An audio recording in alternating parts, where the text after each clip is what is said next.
አልሐምዱሊላህ ሰላም ነው። አልሐምዱሊላህ ደህና ናት ሞቢ። አልሐምዱሊላህ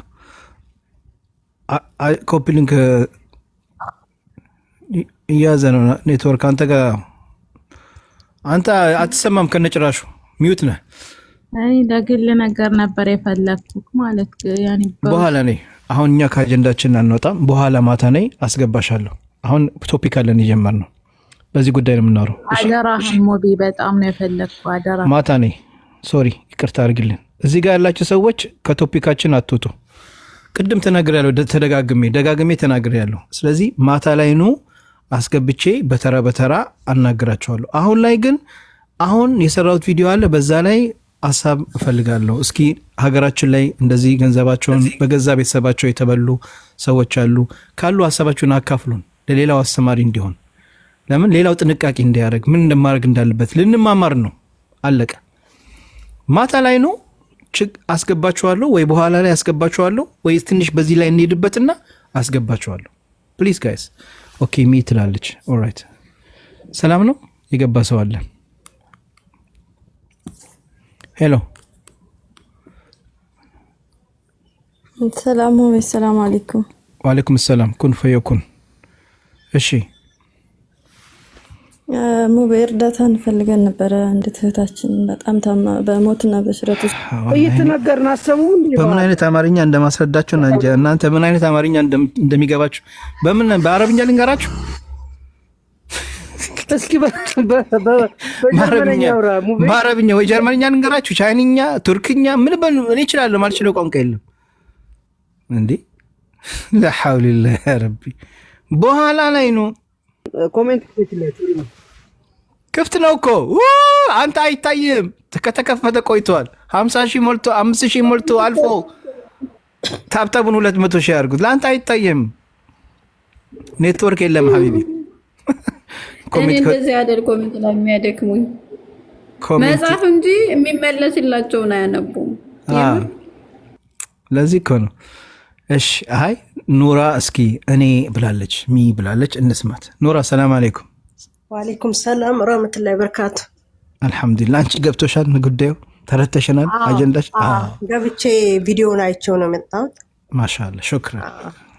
ይኸውልሽ ግን ይሄን ነገር ማንሳታችሁ በጣም ጥሩ ነው። አሁን ዝቅተኛ ኢኮኖሚ ላይ ያለው የኢትዮጵያ ሕዝብ ልጆቹን በተለይ ሴት ልጆቹን ነበር ድሮ፣ አሁን ወንዶቹም እየመጡ ነው። ይሄ ነገር በጣም አስፈላጊ ነው። ለምን ወደዚህ የሚመጡት? ይሄ በተለይ የአረቡ ሀገር ላይፍ ጊዜያዊ ነው። በተለይ ለወንዶቹ በጣም አስቸጋሪ ነው እና የግዴታ ኢትዮጵያ ሀገራችን ገብተን መቋቋማችን ለዛ ተብሎ ነው ወደዚህ የሚመጣው እንጂ እዚህ የሚቀሩት እንዳጋጣሚ ሆኖ ደልቷቸው አይደለም።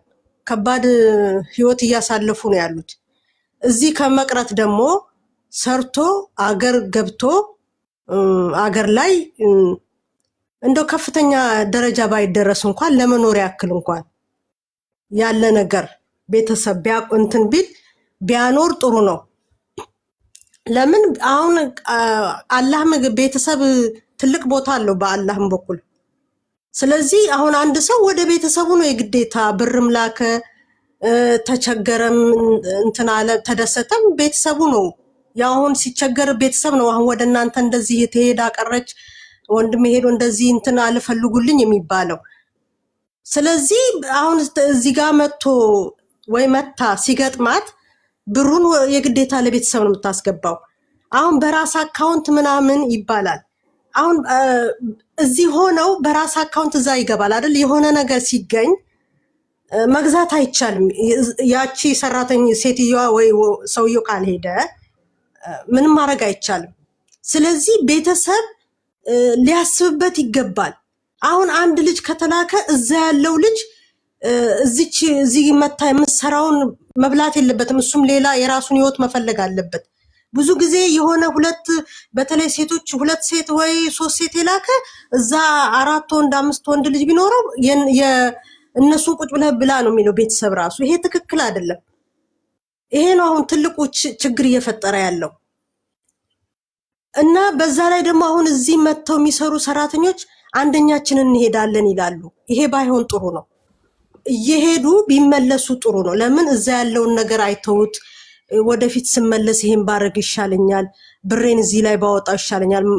ቢያንስ ያው ባልተቤቱ ነው ዋናው አዋቂ እና ይሄ ችግር አለ። አሁን ቀበሌ ወረዳዎች እንዳለ መንግስት ማገዝ አለበት፣ ለተሰደዱ ሰዎች ማገዝ አለበት። አሁን ብዙ ጊዜ የኛ አገር ባለስልጣኖች ምንም አያውቁም። በቃ እዚህ ጋር ያለው ልትሰራ ሄዳለች፣ በቃ እስቲ ስትመጣ ምንድነው ብሎ መንግስት ከቤተሰብ ጋር ተነጋግሮ ምንም የሚያደርገው ነገር የለም። ይሄ ነው ትልቁ ችግር። እዚህ ጋር ግዴታ ይሄ ጊዜያዊ ነው፣ ለዛውም ጤና ሰጥቶ ከተሰራ ነው። በ2 አመት በ3 አመትም ጤና አጥቶ ይመለሳል። ሁለተኛ እንዳትመጣ ራሱ የሚያግዳት የጤና እክል ሊያገኛት ሁሉ ይችላል፣ አይታወቅም። ስለዚህ ይሄ አሁን መንግስትም ቤተሰብም እዚህ ሊሰራ የመጣችው ሰራተኛ ወይ ሊሰራ የመጣው ሰራተኛ ሁሉም ትኩረት መስጠት አለበት። አሁን እዚህ የግብፁ ያልከው በጣም ዶክተር እስከሆነ ድረስ ጥሩ ብር ይከፈለዋል። ያው ለልጁም ያወጣው ጥሩ ነገር ነው። ሄዶ ምንም እንትን ንብረቱን የተቆጣጠረው ነገር የለም። ልጁ ብቻ ስለሆነ አምኖ ነው። አሁን ዛሬ በየጊዜው ብሄር ኖሮ ይሄ ሁሉ አይመጣበትም ነበረ። ስለዚህ ቤተሰብንም አምኖ ብቻ እንትን ማለት አሁን ቤተሰብ ከፍቶ ሳይሆን እዚህ ያለውን ስቃይ አያውቁትም በፍጹም። አሁን 3 ልጅ ሴት ልጅ ልከው አንዷ በጣም ታማ ወይ ብትሞት እዛ ሆና ለሁለቱ ልጆች ራሱ የዛ